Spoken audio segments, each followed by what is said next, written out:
Hey everyone and welcome back. So today's video, wow, I have wanted to tell you for so long, and some of you have guessed already, but we have bought a house. So I know I've had to be really vague on my YouTube channel about the whole thing because you hear so many horror stories about the house sale just falling through that I really wanted to make sure we had exchanged before I let you guys know. It feels really weird also filming this by myself because I bought a house with Elliot, who's obviously not here. We have not seen each other for like 6 weeks now, so it's quite a strange way to go from like not having seen each other for ages to moving into our first ever bought house together. But we are just absolutely buzzing. I'm so excited. I cannot wait to take you guys along this journey with me, and yeah, it's gonna be very fun. Now, I feel like I've got like a little bit of explaining to do because I obviously filmed a video about why I left London. Now I had people being like, you just like left London with kind of like no explanation at all. And it was as random as I mentioned in that first video. I think I basically told the whole story without telling you like a really big part of it. But just to fill you in on the whole story, it was true that we left London because our landlord was suddenly like, you need to go, like we've got someone else to move into this flat. We didn't know when this house sale was going to come through. Obviously at the time, all that had happened is that we'd had an offer accepted on it, but it's taken ages. Considering that could have just taken it 6 weeks because there wasn't a chain on either side, I think it took a pretty long time. So we didn't know when our house was gonna be ready. It could have been ready in December and we moved out, I think it was like around the 18th of November. I had thought about renting somewhere in London for a little while. It's quite difficult to get a super short term let in London without it being kind of like a spare room thing. We've spoken about both moving to Elliot's family home, both moving to my family home. We didn't know how long we were going to be kind of homeless for. It's actually ended up being a lot longer than we thought. It's obviously almost February now and I'm still at my family home, but it's been so nice to just have some time here, to be honest, and probably kind of touch wood, I guess, like the only other time in my life that I'm going to end up being back with my family. So yeah, but it's all finally gone through and all the stuff you can see in the background is basically all of my packings. Most of our belongings and almost everything from our flat is with Elliot's mum. So yeah, in Surrey, waiting to move into the house. The house is in the south of England, by the way. I don't think we're going to be too specific on location, just for obvious reasons. I feel like it's like never great to give out your like exact location, address or whatever online. So he isn't that far from the house, like where he lives at the moment with his family, whereas I'm pretty much the opposite end of the country. So yeah, I came out with just 2 suitcases and my dad has, in the last week, very kindly asked me if I can go through every belonging I've ever had since I was like a baby that's been in the loft. And if I can take it with me and put it in our new loft. That's what I've been doing, and that's why we've now got so many boxes. I came out with 2 suitcases and I'm coming back down with basically a lot more stuff, but I'm trying to condense it into about 6 boxes at the moment. But there have been loads of things I've just wanted to tell you throughout the whole thing. Obviously the furniture flipping thing, I really wanted to do that because I thought it could look really nice either side of one of the fireplaces in the new house. I'll be doing a lot of secondhand shopping and oh guys, I've been making so many Pinterest boards, so many Pinterest boards. But yeah, as you can probably tell, I'm just absolutely buzzing, so excited about the whole thing. Elliot is too, and we can't wait to make loads of content and share it all with you guys. I'm thinking of using this Annie's Life channel as a, I don't know, like a bit of like a interiors outlet sort of thing. I love watching interior videos and everything like that. I can't wait to share the house tour with you as well. But yeah, it's gonna be such a fun journey. And I'm so happy I can finally share it with you. Right, does anyone else feel like after lockdown, they don't know how to dress themselves? I genuinely find it so hard to put together outfits, and I find myself like so much more reliant on finding like ideas that I like on Instagram and like Pinterest and things. Whereas I used to just be able to go into my wardrobe and be like, oh yeah, I'll wear this outfit today. And I think I must have spent like the best part of 2 years. I mean, even now, it's not like I'm going out loads now. I think I must have spent the best part of 2 years just in tracksuit bottoms, and now I find it really difficult. I'm going out tonight and this is the outfit that I've picked out. And this is the outfit that I've picked out. So these leather trousers, right? I bought these leather trousers from Depop, I think a year and a half, 2 years ago. They are basically like a straight leg leather trouser. I adore the shape of them. so much, and when I bought them they were fabulous, but it's quite boxy on this part, and I took them into a tailor's and I had them adjusted, and they basically redid this seam for me and took a good chunk, probably about that much, out of the waist, and you cannot tell they have done them so well. So I've started to do this a little bit more, kind of as I've got older, I guess. I will now, if I've got a pair of trousers that I love, or I love the quality of, or I really love the shape, I will now go and actually get them tailored to fit my body. I've done this with a few pairs of jeans as well, and it just makes all the difference. And it's just one of those things that I don't know why I hadn't started to do it earlier on. There's actually this place in London, if you guys watching do live in London, called Sojo, and it's basically kind of like a tailor service, but they cycle and pick up your product from you and deliver it back when your product has been amended.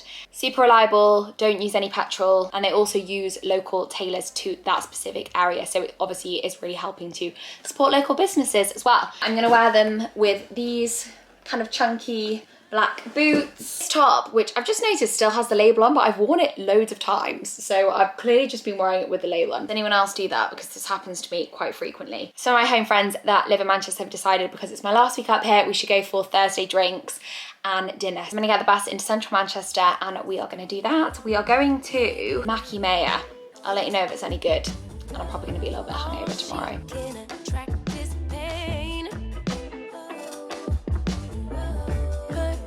Is what will manifest. Thought she could escape, but it's all the same. Good morning, guys. So I'm not gonna lie, this is not the best I've ever felt. Had a few too many wines last night, but to kind of celebrate my last night here, and I do feel really sad. I've got like a really good group of home friends, and half of them are in Manchester and half in London. So obviously the ones in London I see more often, but the ones in Manchester, I don't know, it does make me sad. Didn't pick up my camera once, which is a bit of a classic from me. I always just forget that I've got it. But getting out bright and early this morning to run to the post office, send 2 orders, and then get on with packing. So one of my friends introduced me to Vegemite, and I way prefer it to Marmite now, and I'm absolutely obsessed. So we've got a good Vegemite bagel going down, and hopefully this is gonna help me cure my hangover. I have to say, it feels really strange packing up all my stuff again. I feel kind of like I did when I moved to London straight away, and it's weird. I don't know, it's just so strange. I never thought that I would have another period of time in my life where I was like living at home.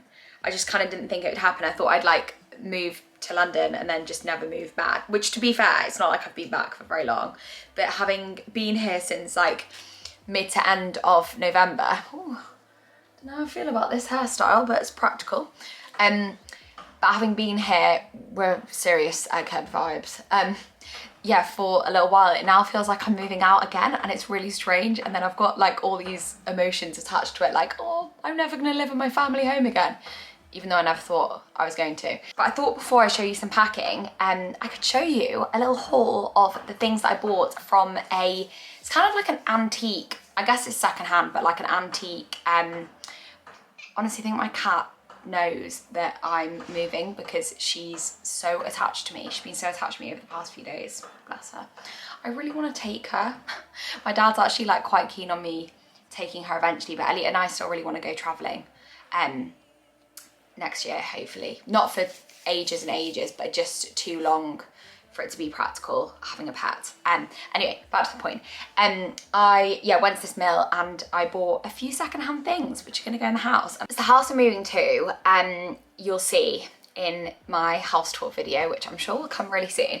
It's actually an old cottage. They think it's an 1850s build. I'll probably expand on this at some point, but it's recently been redone, so it's actually quite modern inside. And again, when you see the footage from the house tour, you'll probably understand what I mean. But I love quirky old features as well, and there are some old features in this house. But I really wanted to add in some more like antique touches and everything. So first thing I bought, this old biscuit tin. I just thought this was so cool, very retro, and I love the finish on it.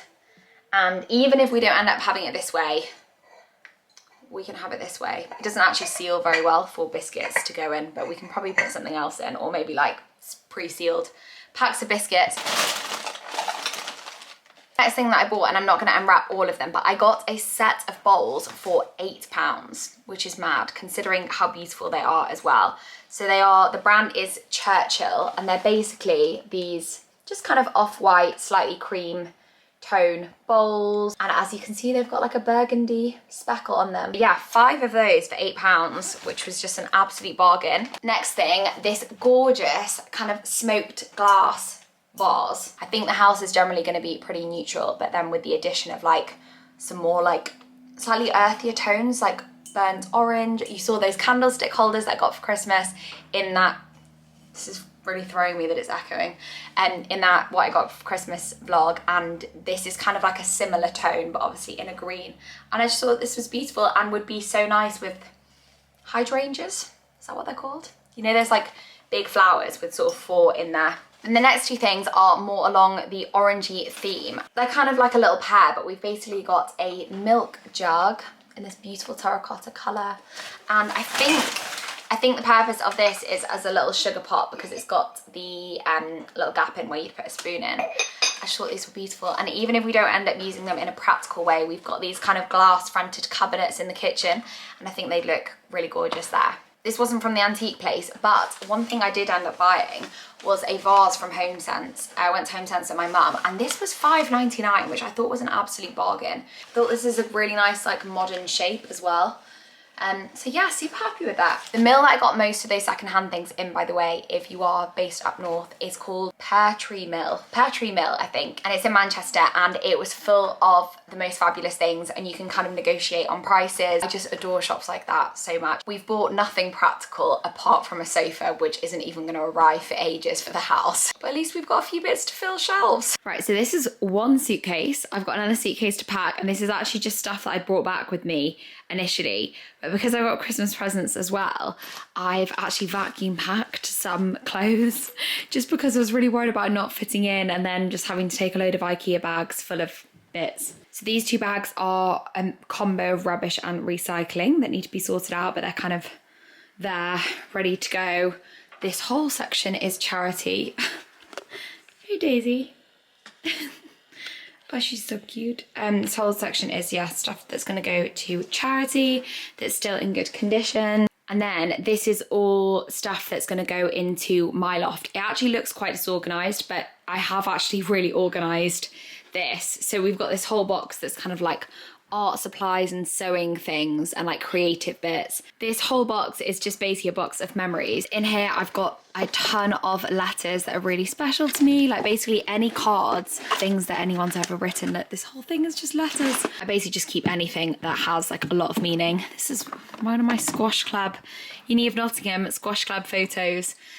But this whole thing is photographs, little photo albums when I was younger, pens that I got when I was confirmed. That's a fun fact about me. I was actually confirmed when I was 15, but I don't really go to church anymore, to be honest. They're all just going to go into our new loft, but I just wanted to make sure they're organised, so if there's anything that I do want to fish out, at least I'll know where it is. My little helpers come to distract me for a bit. You 2 are just mad. You're absolutely mad. No, I'd appreciate if you didn't eat my jumper, thank you. Oh, I'm gonna miss them so much. Oh! It's one of my graduation shoes. I don't know how I walked in these in my graduation, but I almost didn't actually. Thank you for that. So I decided I'm gonna vacuum pack a few things. So we've got my school blazer here, which looks so little now. Uni kit, like different sports kit from over the years. This is my like primary school leaving jumper. Random fact about me, I actually did all my grades in ice skating when I was younger. These are all the badges up the sleeve, which I now find so funny because I'm actually really not that good at ice skating. But I'm gonna vacuum pack and add them to this box just so everything can fit in one box rather than 2 boxes. Oh my god! Oh my god, I love it! Right. It looks so big now. Huh? That looks so big now, doesn't it? I know. So I'm just filming this on my phone because my camera's run out of battery. But I've actually got this really old oak chest, which has the most beautiful detailing on the front. Kind of needs a bit of work doing to it, a bit of restoring, potentially painting or probably sanding and re-varnishing, to be honest. And this was actually my great-grandfather's. So yeah, be a really cool piece to have in the house. Then obviously you'll recognize my beautiful piece of furniture, which I'm so proud of. I do actually need to find some kind of like protective something to go over it. Then this, which was actually, I think my mum and dad actually bought this together for one of their first houses. It's sort of like a console table / dressing table. I think they call it a wash stand. The final thing that I'll be taking, which is really cool, is this was my dad's tuck box at school. So yeah, this was his tuck box that he actually used to take every term when he went back to school, full of things. I don't actually know what you keep in a tuck box. Seems like a pretty impractical piece of furniture to be lugging up and down the country. But it was actually my grandfather's as well. And this was actually my grandfather's as well. So I'm really excited to be taking this and find a beautiful place for it in the house. I think it brings a lovely element of kind of old sentimental things into a home that is actually quite modern. So yeah, I'm so excited. Tomorrow could not come soon enough, but I'm set to enjoy a lovely last evening at home and hopefully get some pizza as well. I'm gonna wrap this video up here though, in case I don't film any more this evening, because I've now got a busy hour trying to bring all the boxes down. But thanks so much for watching. I'm so excited to share this journey with you guys. I'll give you an update. I'll give you a house tour as soon as I can. Thank you so much for watching. Do subscribe if you want to stick around, and I'll see you in my next video. Bye.